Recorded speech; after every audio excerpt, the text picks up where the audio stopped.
Hello my dear students. आज मैं आपको ऐसा टॉपिक एक्सप्लेन करने जा रहा हूँ जो ऑर्गेनिक केमिस्ट्री की बुनियाद है, बेस है बिल्कुल। इन टॉपिक्स के बगैर ऑर्गेनिक केमिस्ट्री को सोचना बड़ा मुश्किल काम है। आज जो मैं जितनी भी टर्म्स मैं आपको क्लियर कराऊंगा वो सब के सब ऑर्गेनिक केमिस्ट्री में कहीं ना कहीं बीच बीच में आती रहती है और स्टूडेंट को परेशान करती रहती है। तो उसमें सबसे पहला टॉपिक आता है इंडक्टिव इफ़ेक्ट। ये है क्या? CH3Cl methyl chloride. मुझे मालूम है कि CH3Cl में जो सबसे ज़्यादा इलेक्ट्रोनेगेटिविटी है वो क्लोरीन की है। तो क्लोरीन बीच में रखे हुए शेयर्ड पेयर ऑफ इलेक्ट्रॉन को, जो साझे की इलेक्ट्रॉन की जोड़ी है, शेयर्ड पेयर ऑफ इलेक्ट्रॉन, उसको अपनी तरफ अट्रैक्ट कर लेता है और partial negative partial positive charge develop हो जाता है। क्यों हुआ? डिफरेंट इलेक्ट्रोनेगेटिविटी के एलिमेंट थे। ज़्यादा इलेक्ट्रोनेगेटिव एलिमेंट अपनी साइड, अपनी ओर इलेक्ट्रॉन पेयर को अट्रैक्ट कर बैठा, इस पर नेगेटिव इस पर पॉजिटिव। इस चार्ज के बनने को, इस चार्ज के फॉर्मेशन को ही इंडक्टिव इफेक्ट बोला जाता है। क्या है इंडक्टिव इफेक्ट? चार्ज का फॉर्मेशन किस पर? दो डिफरेंट इलेक्ट्रोनेगेटिविटी के एलिमेंट्स के ऊपर, जो कि कोवलेंट बॉन्ड के थ्रू जुड़े हुए हैं, अटैच्ड हैं। जो ज़्यादा इलेक्ट्रोनेगेटिव होता है वो नेगेटिव चार्ज रखता है, जो ज़्यादा इलेक्ट्रो पॉजिटिव होता है वो पार्शियल पॉजिटिव। ये पार्शियल नेगेटिव, ये पार्शियल पॉजिटिव। अब इंडक्टिव इफेक्ट को किस, इसका जो सिंबल है, जिस चीज़ से इसको शो किया जाता है वो ये है।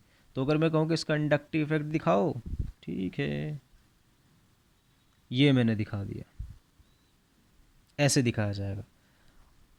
और जितना भी जो मतलब एलिमेंट होता है जिसकी इलेक्ट्रोनेगेटिविटी ज़्यादा होती है, याद रखो मैं फिर बता रहा हूँ, इंडक्टिव इफेक्ट है चार्ज का फॉर्मेशन। इसमें जो नेगेटिव चार्ज रखेगा वो शो करेगा माइनस आई इफेक्ट, और जो पॉजिटिव चार्ज रखेगा वो शो करेगा प्लस आई इफेक्ट। यानी एक तरीके से मैं आपको वही पुरानी चीज़ पढ़ा हूँ जैसे इलेक्ट्रोनेगेटिविटी थी। बस ये कि जो इलेक्ट्रोनेगेटिव एलिमेंट होगा वो माइनस आई इफेक्ट शो करेगा, जिसकी इलेक्ट्रोनेगेटिविटी कम होगी वो प्लस आई इफेक्ट शो करेगा। यानी इंडक्टिव इफेक्ट दो टाइप का होता है, minus I effect, plus I effect. जो इलेक्ट्रॉन लूज करते हैं, जो इलेक्ट्रॉन गेन करते हैं। इलेक्ट्रोनेगेटिविटी और इंडक्टिव इफेक्ट में ये फ़र्क है कि इंडक्टिव इफेक्ट किसी ग्रुप के लिए भी लग सकता है। जैसे यहाँ मैं NO2 लगाऊंगा तो वहाँ मैं कहूँगा कि वो माइनस आई इफेक्ट शो कर रहा है। मैं ये नहीं कह सकता कि NO2 की इलेक्ट्रोनेगेटिविटी ज़्यादा है। इलेक्ट्रोनेगेटिविटी एक एलिमेंट की प्रॉपर्टी है, इंडक्टिव इफेक्ट एलिमेंट की भी और ग्रुप की भी।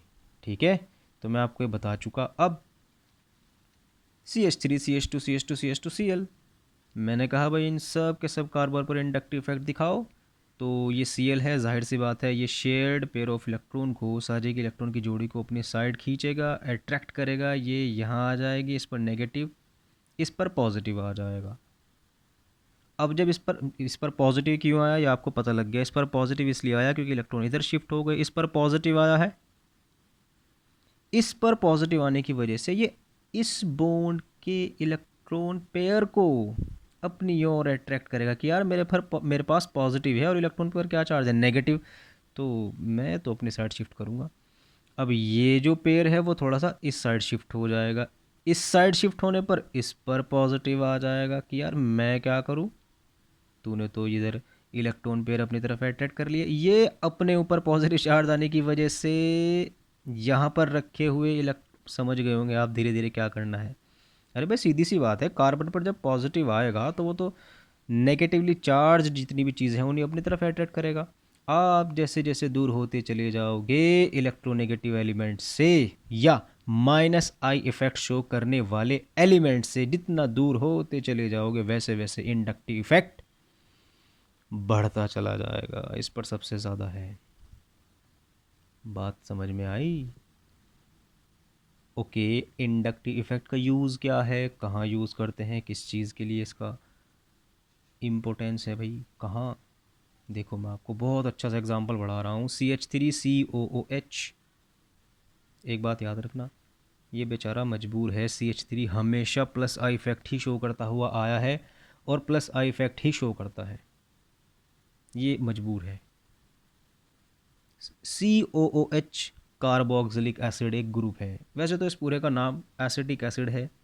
जब भी इसको पानी में डाला जाता है ये बेचारा ऐसे टूट जाता है। CH3 COO नेगेटिव और H पॉजिटिव। इसका एसिडिक नेचर इसी वजह से है क्योंकि यहाँ से बॉन्ड ब्रेक होता है ऐसे। अगर ये H पॉजिटिव थोड़ी और आसानी से निकल जाए ना तो उसकी एसिडिटी बढ़ जाएगी। इसके निकलने के पीछे जो राज है वो है इस पर चार्ज। COO पर क्या चार्ज होता है, बच्चे बच्चे को पता है कि इस पर नेगेटिव, अरे तो मैं यहाँ बता चुका, COO न पर नेगेटिव और इस पर क्या पॉजिटिव। तो यहाँ पर क्या होगा, यहाँ पर नेगेटिव, यहाँ पर पॉजिटिव। ये जो CH3 है ये प्लस आई इफेक्ट शो करता है, इलेक्ट्रॉन लूज करने की प्रॉपर्टी है, डोनेट करने की, ले पकड़। अब ये इसको प्लस आई इफेक्ट के थ्रू इलेक्ट्रॉन ट्रांसफर कर ले, इलेक्ट्रॉन पकड़ यार। अब इस पर क्या चार्ज, नेगेटिव तो पहले ही था, ये और इसको इलेक्ट्रॉन डोनेट कर रहा है तो इस पर नेगेटिव क्या हो जाएगा, बढ़ जाएगा। और जब नेगेटिव चार्ज इस पर बढ़ जाएगा तो ये पॉजिटिव चार्ज को अपनी तरफ, अबे कहाँ जा रहा भाई, मैं तुझे और स्ट्रांगली अट्रैक्ट कर लूँगा और ख़तरनाक तरीके से तुझे अपने साथ बाउंड करूँगा। तो इस H पॉजिटिव का निकलना थोड़ा मुश्किल हो जाएगा कि यार इसने तो मुझे खींच ही लिया। यहाँ क्या हाल है, यहाँ मैंने H को हटाकर Cl लगा दिया और इसका प्लस आई इफेक्ट अब चेंज हो गया माइनस आई इफेक्ट में।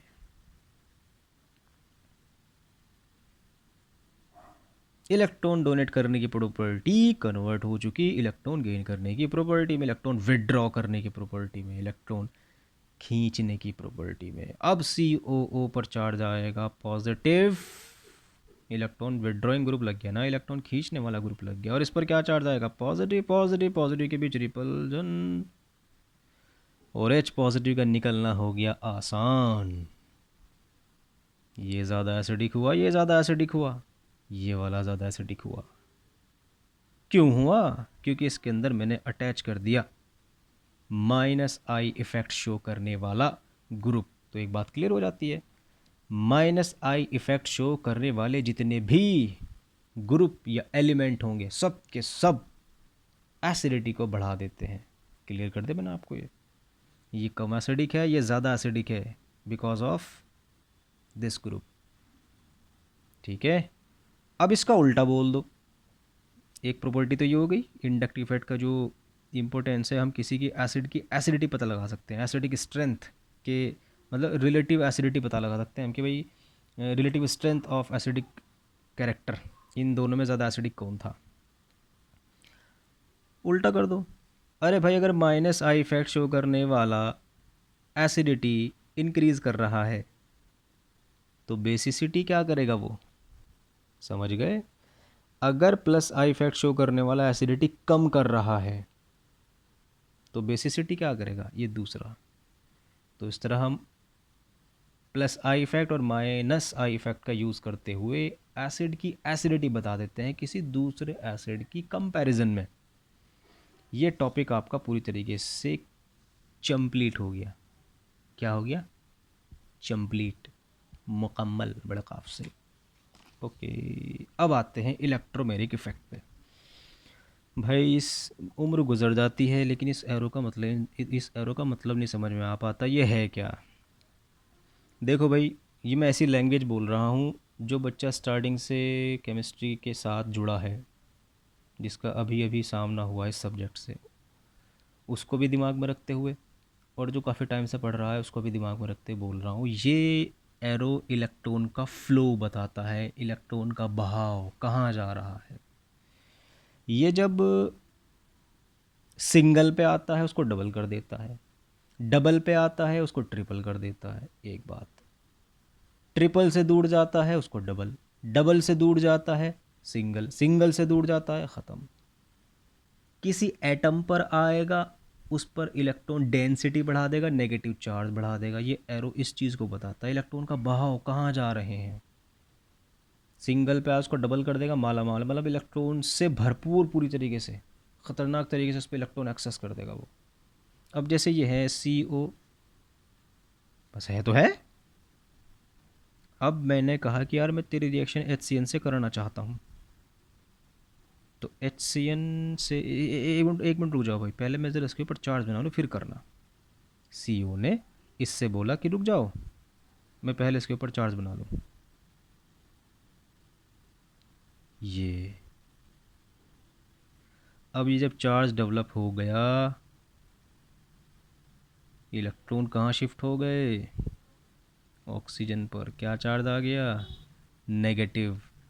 डबल से दूर जा रहा है एरो, मैंने आपको अभी थोड़ी देर पहले बताया था कि डबल से दूर जाएगा तो सिंगल, तो डबल से दूर जा रहा है तो नेगेटिव, और डबल का क्या हो जाएगा, सिंगल। इससे भी तो दूर जा रहा है, इस पर क्या चार्ज आ जाएगा, पॉजिटिव। यानी इस पर चार्ज का डेवलपमेंट हो गया, लेकिन कब हुआ, सवाल पैदा होता है कि कब हुआ। ये जब हुआ जब HCN यानी एक रिएक्टिंग स्पीशीज़ रिएक्शन मिक्सचर में आ चुकी थी। तब इसने कहा एक मिनट रुको, मैं पहले अपने ऊपर चार्ज डेवलप कर लूँ। तो इस चार्ज का डेवलपमेंट तब हुआ जब एक रिएक्टिंग स्पीशीज़ थी। इसके चार्ज कर लो, पार्ट कर लो, सॉरी, पॉजिटिव नेगेटिव। पॉजिटिव किसके साथ अटैच कर दोगे, ऑक्सीजन के साथ। CN किसके साथ अटैच कर दोगे, कार्बन के साथ, और कंपाउंड बन जाएगा ये। सवाल ये है कि यहाँ चार्ज भी, यहाँ फिर से चार्ज का डेवलपमेंट हुआ, लेकिन जब हुआ जब कोई रिएक्टिंग स्पीशीज़ थी। तो इलेक्ट्रोमेरिक इफ़ेक्ट एक, यही इलेक्ट्रोमेरिक इफ़ेक्ट है जो कि एक टेम्परेरी इफ़ेक्ट है, जो सिर्फ तब देखने को मिलता है। कब, जब कोई रिएक्टिंग स्पीशीज़ हो। अगर मैं HCN हटा दूँ तो फिर ये एरो भी हटा देना, अब इलेक्ट्रॉन की शिफ्टिंग नहीं होने की, अब चार्ज नहीं बनने का। HCN आया, चार्ज बना। तो इलेक्ट्रोमेरिक इफ़ेक्ट एक टेम्परेरी इफ़ेक्ट है जो सिर्फ तभी दिखाई देगा जब कोई रिएक्टिंग स्पीशीज़ हो। अब HCN इससे कह रहा था यार देखो, ये नोट करना, डबल से मैं इधर लेकर आया हूँ, तो डबल को क्या कर दिया मैंने, सिंगल बना दिया, कार्बन सिंगल बॉन्डेड हो गया, इलेक्ट्रॉन का बहाव, फ्लो। अब यहाँ है HCN इसके सामने आ गया, यार मुझे यहाँ डबल बॉन्ड पे अटैक करना। एक मिनट रुक जाओ भाई, ज़रा हम भी अपने ऊपर चार्ज बना ले। तुमने एक मिनट रुक जाओ, लोन पेयर को लेकर आओ इधर, इसको लेकर आओ इधर, समझ रहे ना। अब एटम से दूर जा रहा है, सिंगल पे आ रहा है, सिंगल का कर दूंगा डबल।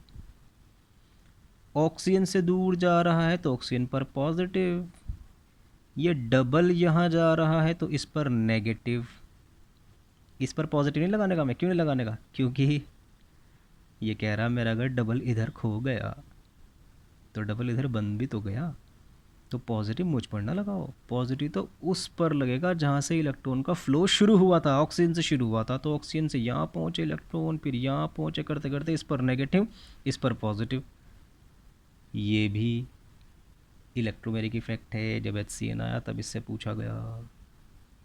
अब एक बात नोट करो, यहाँ ऑक्सीजन पर इलेक्ट्रॉन आ रहे, किसी एटम पर इलेक्ट्रॉन आ रहे, यहाँ किसी एटम से दूर जा रहे, बॉन्ड से एटम पे एटम से बॉन्ड पे। अगर बॉन्ड से एटम पर जा रहे हो, माइनस इलेक्ट्रोमेरिक इफेक्ट, एटम से दूर जा रहा है, किसी बॉन्ड पे आ रहा है, प्लस E इफेक्ट, यानी प्लस, समझ गए ना आप। जैसे -I effect plus I effect था, मैं आपको शॉर्ट फॉर्म में पढ़ा रहा हूँ, इतना शॉर्ट है कि ये सब पर भारी पड़ जाएगा। बेहतरीन बेसिक है अपना आप में। इलेक्ट्रोमेरिक इफेक्ट भी इंडक्टिव इफेक्ट की तरह दो टाइप का होता है, -E प्लस E। कैसे, वो आपको बता दिया मैंने। अब आते हैं मेसोमेरिक इफेक्ट। मेसोमेरिक इफेक्ट क्या है, देख भैया, जैसे कि मैंने आपको बताया कि इलेक्ट्रॉन की शिफ्टिंग को बताता है, बहाव को बताता है, तो यहाँ मेसोमेरिक इफेक्ट मैं आपको बता दूँ, ये यही है। फ़र्क इतना है, ये परमानेंट इफ़ेक्ट है। यहाँ आपको कोई रिएक्टिंग स्पीशीज़, रिएक्शन करने वाली स्पीशीज़ लिखने की ज़रूरत नहीं है इस पर चार्ज बनाने के लिए। वहाँ HCN आया था तब चार्ज बना था। तो यहाँ पर इलेक्ट्रॉन की शिफ्टिंग दिखा रहा हूँ ऐसे। इन एरो को पढ़ो और मुझे बताओ कि अगली स्ट्रक्चर क्या बननी चाहिए। ये बहुत मायने रखते हैं जो मैं आपको डायग्राम बना के दिखा रहा हूँ, क्योंकि एरो वहीं लगाना जहाँ मैं बना चुका। इस कॉर्नर पे लगाया तो इस कॉर्नर पे ही आपका एरो लगना चाहिए। तो अगली स्ट्रक्चर क्या बननी चाहिए? ओ, अब क्योंकि एटम से इस पर जा रहा है डबल, ये जो डबल बॉन्ड है ये वाला, ये पूरा शिफ्ट हो रहा है किस पर? इस कार्बन पर। ये ये ये ये यहाँ शिफ्ट हो रहा, तो डबल का क्या हो जाएगा? सिंगल। और इलेक्ट्रॉन इस पर आकर रुके, इस पर क्या चार्ज लगा दूंगा? नेगेटिव। कहाँ से चले? ऑक्सीजन से, तो इस पर पॉजिटिव और यहाँ H। बाकी अब आप ये नेगेटिव चार्ज किस पर जा रहा है? सिंगल पर। और ये यहाँ एरो को पढ़ो और बताओ। ये स्ट्रक्चर्स 11, 12, BSc सब में है। मैं आगे नहीं बनाऊंगा, मुझे कुछ जो चीज़ बतानी थी मैं उसको एक्सप्लेन कर दूँ। मैं फिर बता रहा हूँ, ये इलेक्ट्रॉन यहाँ पर आएगा, मतलब ये इलेक्ट्रॉन एक्सेस इधर आ रही है, तो यहाँ क्या हो जाएगा? डबल।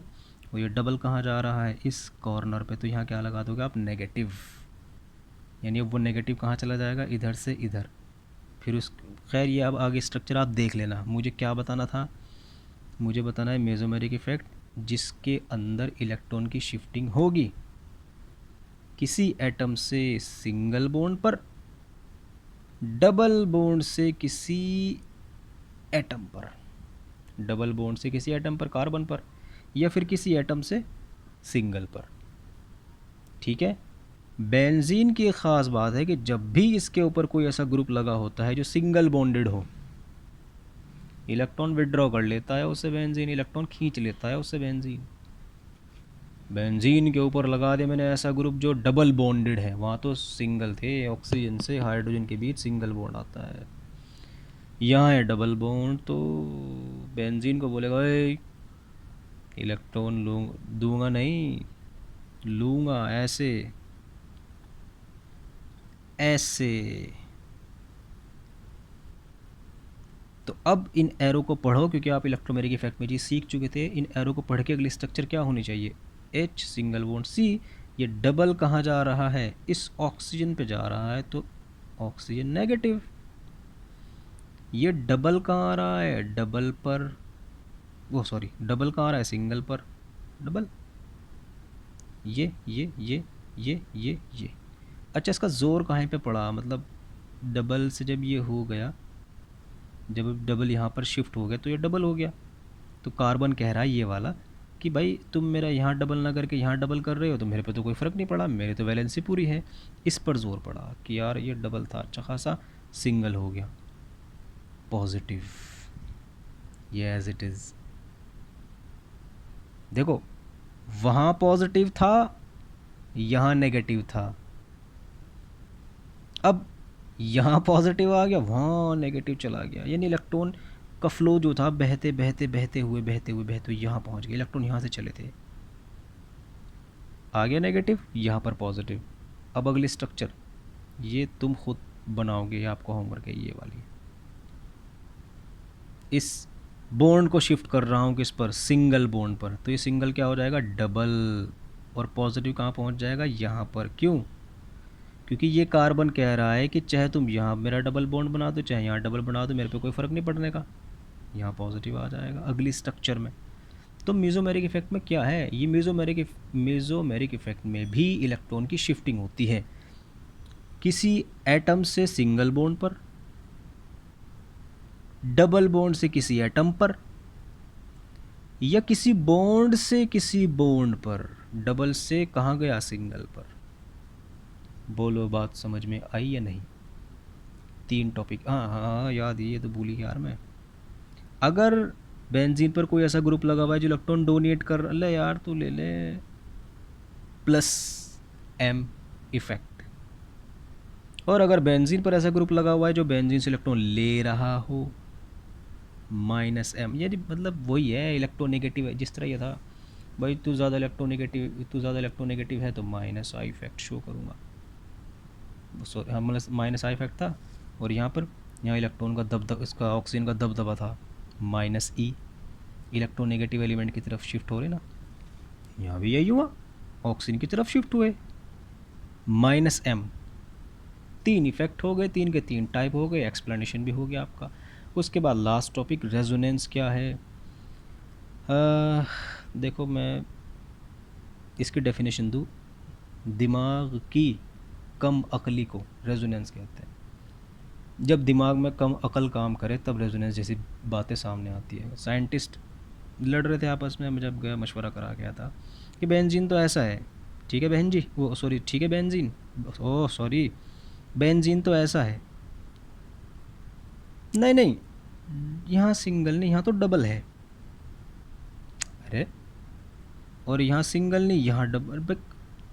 अबे मर्जी भाई तुम्हारी, चाहे ऐसी बना लो चाहे ऐसी बना लो, कोई दिक्कत थोड़ी है।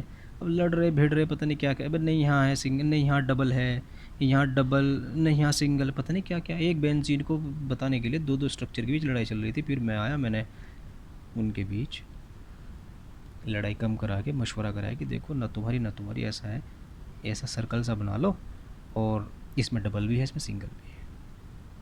अगर मैं बच्चों के सामने डायरेक्ट स्ट्रक्चर बनाऊं तो बच्चे मेरे से सवाल करेंगे, सर ये क्या है रेजोने, वो क्या है, ये बेंजीन है क्या है, ये क्यों बनाया आपने। अब इसको बताने के लिए मुझे हिस्ट्री बतानी पड़ेगी कि यार पहले लड़ाई चल रही थी। जब उनको हिस्ट्री पता लगती है तब बच्चे एग्री हो जाते हैं, अच्छा आपने इसलिए सर्कल बनाया, ये लड़ाई चल रही थी वो। यानी इसको एक्सप्लेन करने के लिए, इस स्ट्रक्चर को एक्सप्लेन करने के लिए मुझे इन दोनों स्ट्रक्चर को बताना पड़ा, इन दोनों की हिस्ट्री बतानी पड़ी। इसके अंदर इस सर्कल की प्रॉपर्टी बताने के लिए इन दोनों को इन्वॉल्व करना पड़ा। यही दोनों जो इस पर्टिकुलर स्ट्रक्चर की सारी प्रॉपर्टीज़ को एक्सप्लेन करने के लिए यूज़ की जाती हैं, बनाई जाती हैं, रेजोनेटिक स्ट्रक्चर या कैनोनिकल स्ट्रक्चर्स। और ये फिनोमेना रेजोनेंस, रेजोनेंस के अंदर दो या दो से ज़्यादा स्ट्रक्चर्स को इन्वॉल्व किया जाता है एक पर्टिकुलर स्ट्रक्चर की सारी प्रॉपर्टी बताने के लिए। उन स्ट्रक्चर्स को जो एक पर्टिकुलर स्ट्रक्चर के लिए बनाई जाती हैं, या उन स्ट्रक्चर्स को जो सारी प्रॉपर्टी बताती हैं एक ख़ास स्ट्रक्चर की, उन्हें कहा जाता है रेजोनेटिक स्ट्रक्चर या कैनोनिकल स्ट्रक्चर। और वो जो सब के सब स्ट्रक्चर के लिए एक पर्टिकुलर स्ट्रक्चर बनाई जाती है उसको नाम दिया जाता है resonance hybrid. Resonance may be defined as a phenomena in which two or more structures are involved to explain all properties of a particular structure। अच्छा एक सरदर्दी और हुई कि जी वो ऐसा है, वो NO3 जो है वो NO3 नेगेटिव, NO3 नेगेटिव ऐसे बनता है।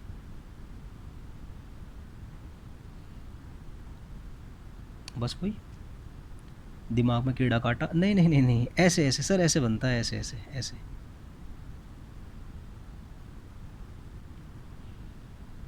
दिमाग में कीड़े के अलावा किसी और चीज़ ने भी काटा, नहीं नहीं ऐसे बनता है।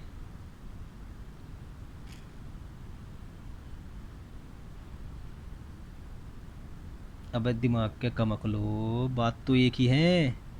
तो ये सब के सब NO3 की ये सब रेजोनेटिक स्ट्रक्चर्स हैं। है कोई तुक, मतलब दिमाग जब कम काम करने लगे वहाँ रेजोनेंस जैसी बीमारी सामने आती। वो एक और CO3 double bond negative negative, नहीं नहीं सर ऐसे बनेगी, नहीं सर ऐसी बनेगी, कमाल होगी भाई।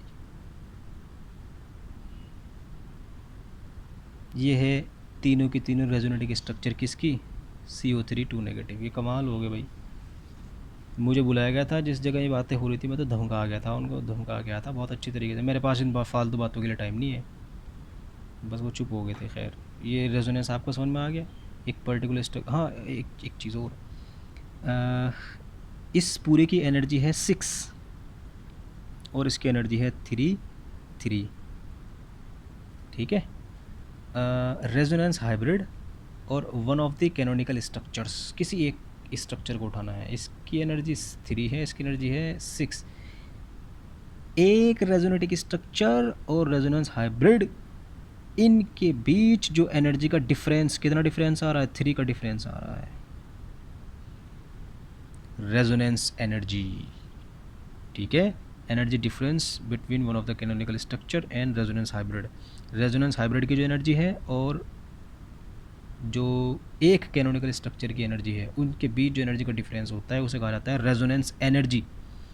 यहाँ रेजोनेंस एनर्जी कितनी निकल कर आ रही है, 3, और इधर जैसे NO3 है यहाँ पर, तो NO3 की एनर्जी 6, इसकी 2 2 2, कितना डिफरेंस है, 4 का। इसकी रेजोनेंस एनर्जी 4 होगी।